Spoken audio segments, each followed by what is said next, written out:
The tension in Las Vegas was nearly unbearable. The city had seen countless high-profile boxing events, but nothing quite like this. Floyd Mayweather versus Manny Pacquiao, a fight long rumored, long delayed, and forever debated, was finally approaching. And with the first official Netflix press conference and face-off now complete, it was clear the drama was far more than just promotional hype. From the moment the doors opened at the Sphere, energy was electric. Netflix executives, both fighters, and their teams filled the room. Reporters, analysts, and media personnel were in their seats, cameras ready, capturing every expression, every move, every tiny flicker of emotion. But the instant Floyd Mayweather and Manny Pacquiao entered the room, everyone felt it. This wasn't going to be a friendly reunion. Sources at the scene say the tension was palpable. Both fighters carried the weight of their shared history, the lingering controversies of their 2015 bout, and the uncertainty of what this rematch would actually be. It wasn't a press conference about ticket sales or media sound bites. It was personal, intense, raw. Netflix had designed the event to address confusion surrounding the nature of this fight. Fans and media alike had been debating whether this would be a professional bout, officially sanctioned, or merely an exhibition. Gabe Spitzer, Netflix's vice president of sports, opened the event by making it abundantly clear. This is a professional fight. The contract had been signed. The Nevada State Athletic Commission had sanctioned it, and Floyd's legendary 50-0 record would officially be on the line. Spitzer emphasized that Netflix had invested massive sums into production, and that it would be the biggest professional boxing event the platform would ever stream. It wasn't just another exhibition designed to generate buzz. It was a real fight, with all the stakes that come with one. Yet, Floyd Mayweather's reaction was subtle but telling. He remained stone-faced, crossing his arms, leaning back in his chair, and avoiding eye contact during the opening remarks. Insiders described it as a first indication that Floyd was not pleased with how Netflix had framed the event. For someone so accustomed to media control, being reminded of official stakes may have struck a nerve. In contrast, Manny Pacquiao carried a very different energy. Smiling, waving to media members, and maintaining eye contact with Floyd, Manny exuded confidence and focus. His team had prepared talking points regarding the contract to ensure Floyd couldn't back out or attempt to reframe the fight at the last minute. The first question from the press sealed the intensity of the room. A reporter asked Floyd directly whether he agreed this was a professional fight or still considered an exhibition, as he had suggested in prior interviews.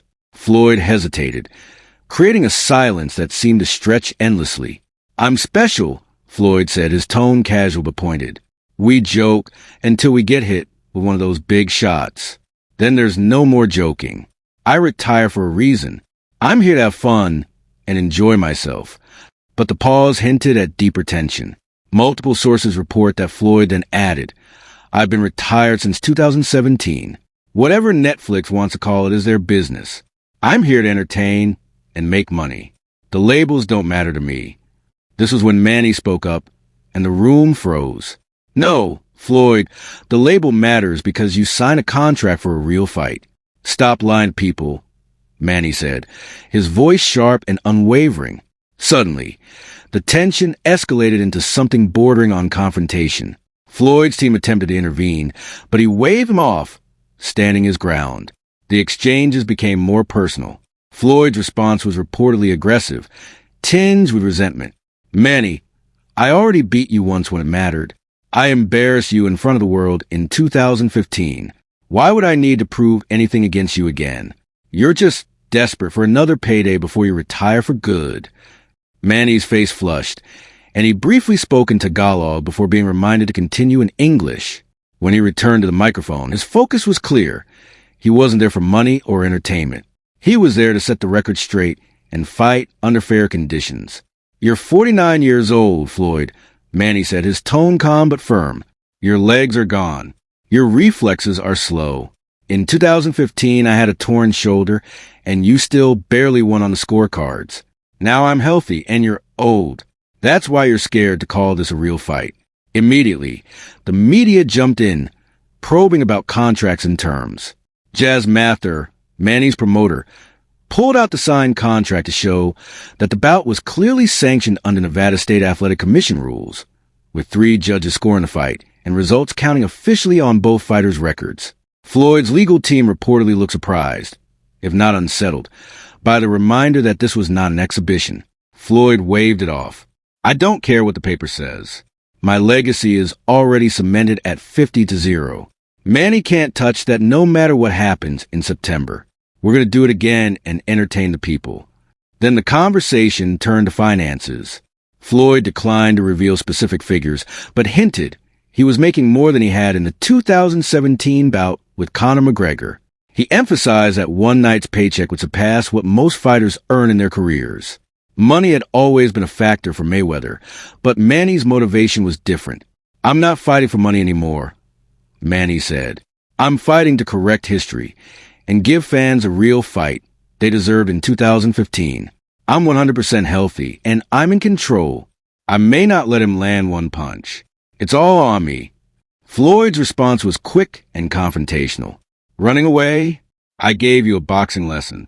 You lasted 12 rounds because I want to give fans their money's worth instead of knocking you out early."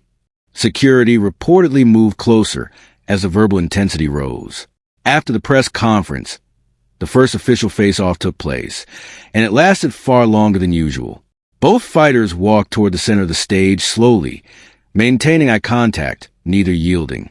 Sources report that the stare-down lasted almost 2 full minutes, a significant departure from the usual stage promotional photos. Floyd muttered under his breath, visibly agitated. Manny moved closer until their foreheads nearly touched. Security stepped in to prevent escalation.